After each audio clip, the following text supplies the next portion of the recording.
Welcome to a very special edition of the Gospel Truth broadcast. I'm Andrew Wommack, and I've got Stephen Bransford with me. He's the guy that has been with me for 26 years, but this is the 25th anniversary of us being on television, and Stephen is the one who God sent to me, and he helped us get started, and we've been talking about that this week. Right before we get to talking about this again, let me just say that we're giving testimony about what God has done for us. But really, testimonies are a credit to God and what He's done. And what He's done for us, He will do for you. And so I've got a lot of material on, I've got this little booklet entitled, Believing is Seen.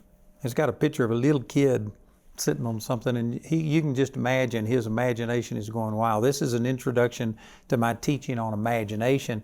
This is taking the limits off of God. And then I've got books on this, CDs, a study guide and everything, and we're going to be talking about that some today because this is something that just totally changed my life.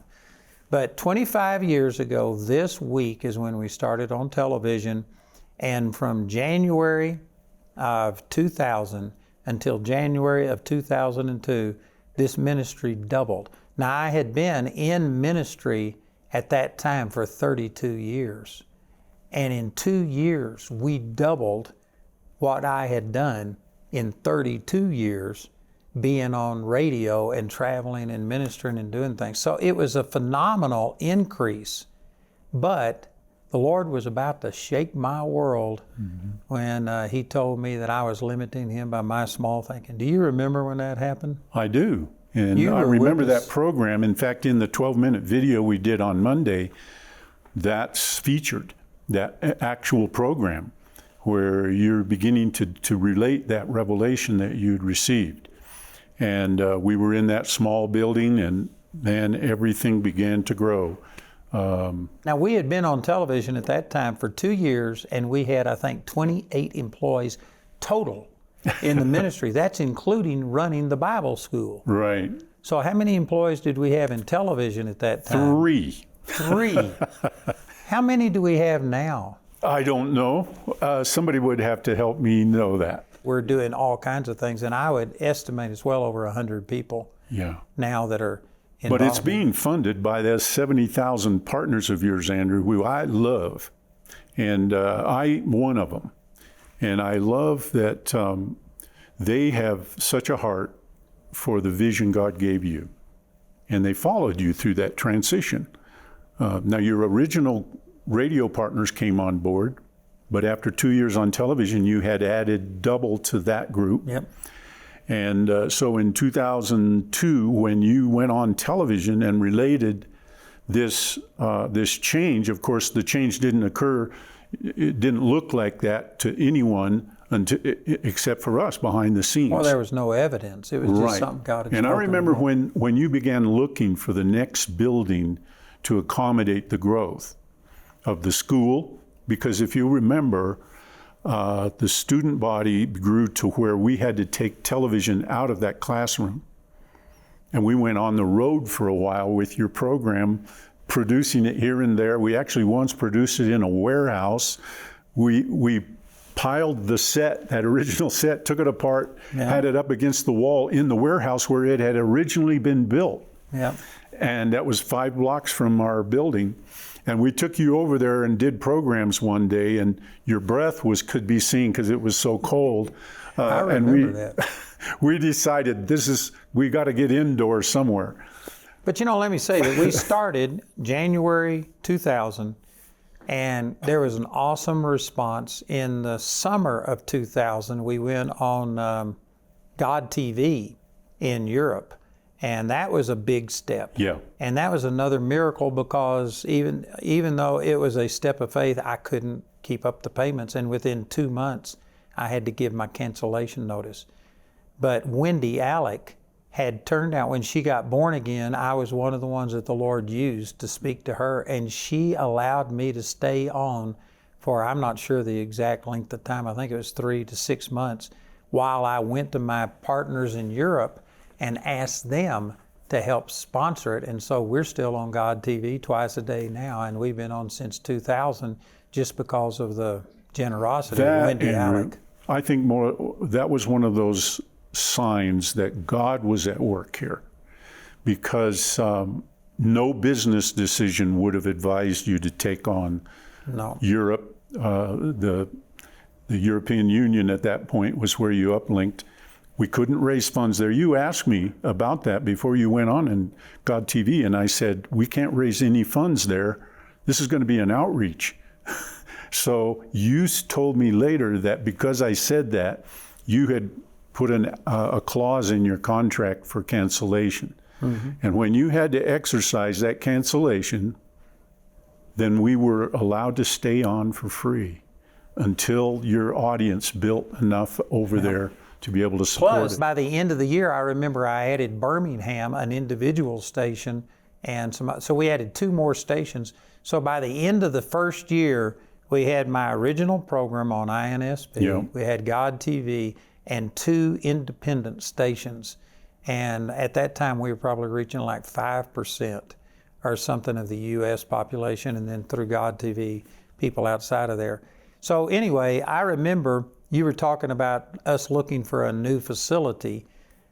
We just outgrew the place we had over on Robinson Street. And so while I was gone on a foreign trip, when I came back, Jamie picked me up and says, I got to show you this building.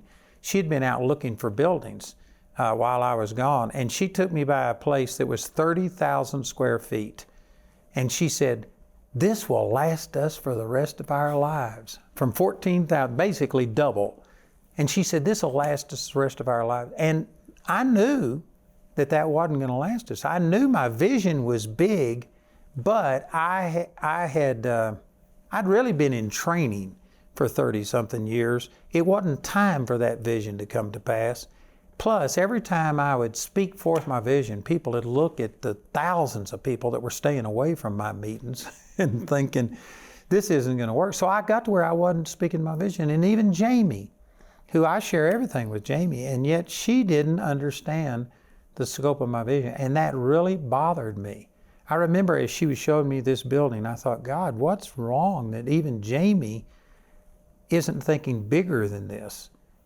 And so there was a number of things that came together, but the Lord, over 2 or 3 months, showed me some things. And then he used this verse. This is out of Psalms chapter 78, verse 40, talking about the children of Israel coming out of Egypt and how they tempted him and all of these things. And it says in verse 40, how oft did they provoke him in the wilderness and grieve him in the desert? Yea, they turned back and tempted God and limited the Holy One of Israel.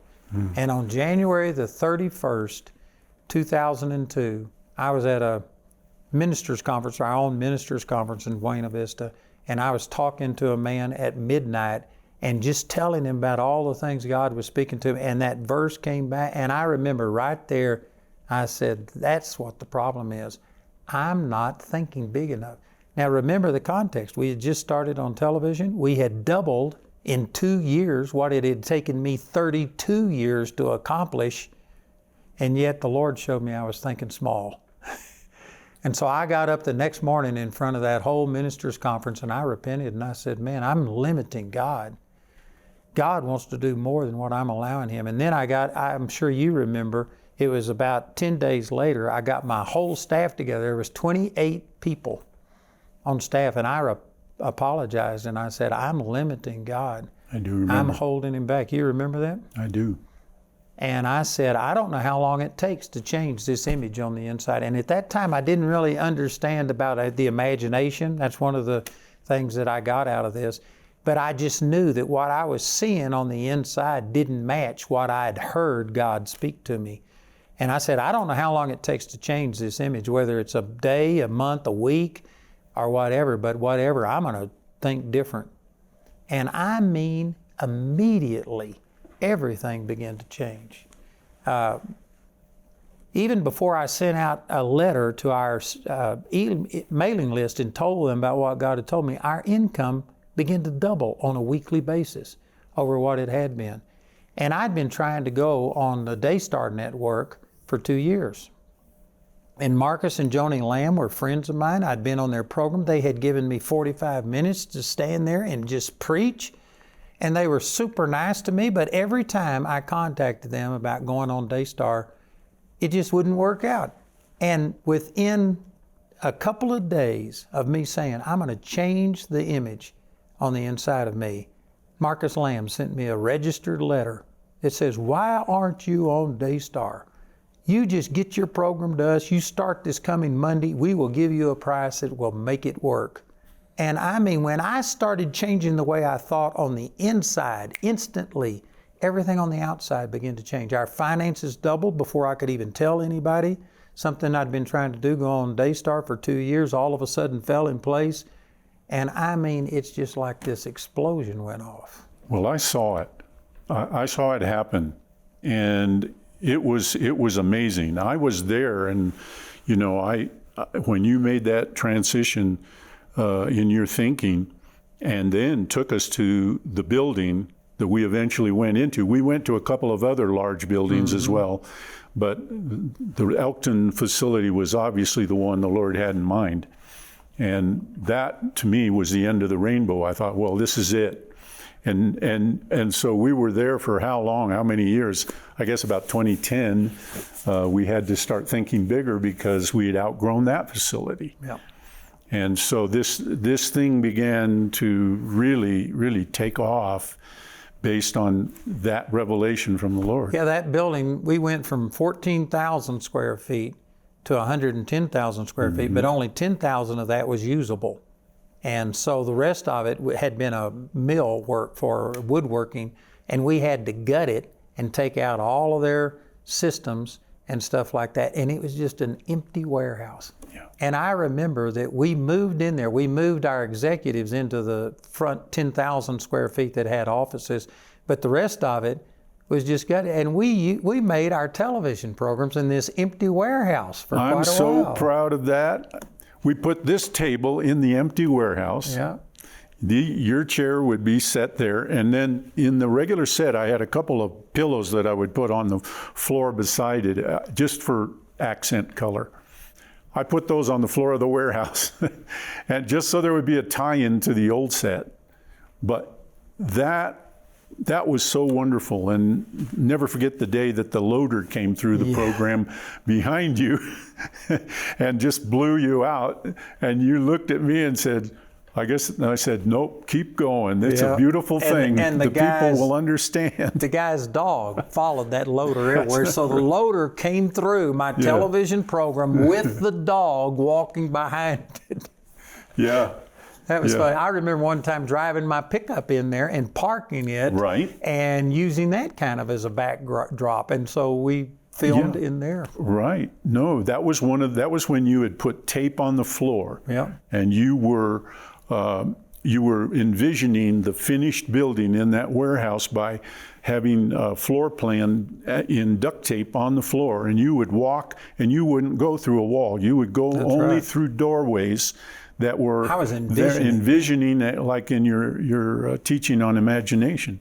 You were seeing it. Yep. And I was there with the cameras recording it. And what a great honor it's been, Andrew, really. And at that time, our department might have grown, I think in 2004, 2003, 2004, we might have had 4 or 5 employees. And we were about to develop a studio in that building for the first time and enable the growth that we see now through television. And let me say to those of you watching, this isn't us just really reminiscing about what God has done for us, but we're trying to illustrate what thinking bigger will do. And this book that I've got entitled Don't Limit God, I wrote this in 2002 when God gave me this revelation. And I've expanded it. Now I've got a teaching here.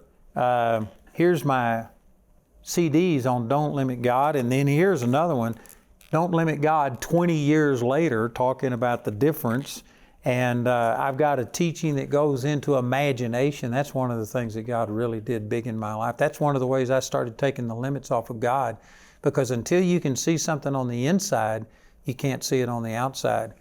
And so, man, the ministry has just transformed. And again, we aren't doing this just for ourselves, but we're trying to tell you that God has big plans for you. And the Lord wants to do something significant with every single one of you.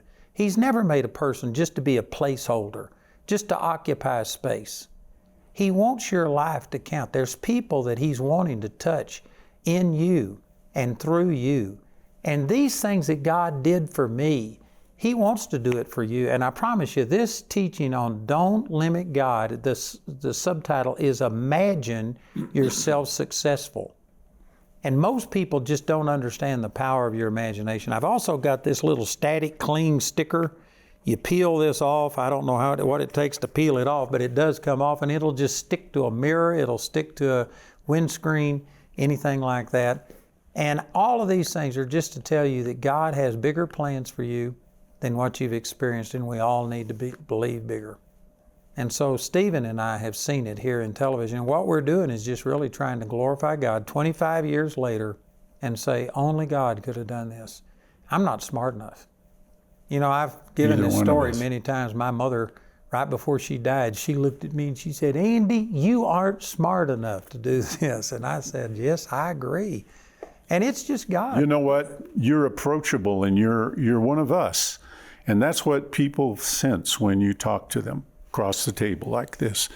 And what they receive from you is what God has done in your life. This is consistent throughout your ministry now, that you don't just teach something you learned in seminary or you got from reading. You do your share of reading and studying, but when the Holy Spirit changes you in some significant way, that is something that you teach in a way that really is approachable and accessible to people. And the fact that you were, a Texan and a cowboy, and if you'll notice when we first started the program, the original open, which we put in that 12-minute video, is you and Jamie walking through the aspens in Colorado, beautiful fall day, and the two of you walking along, and there's this great moment where you look and smile at each other, and I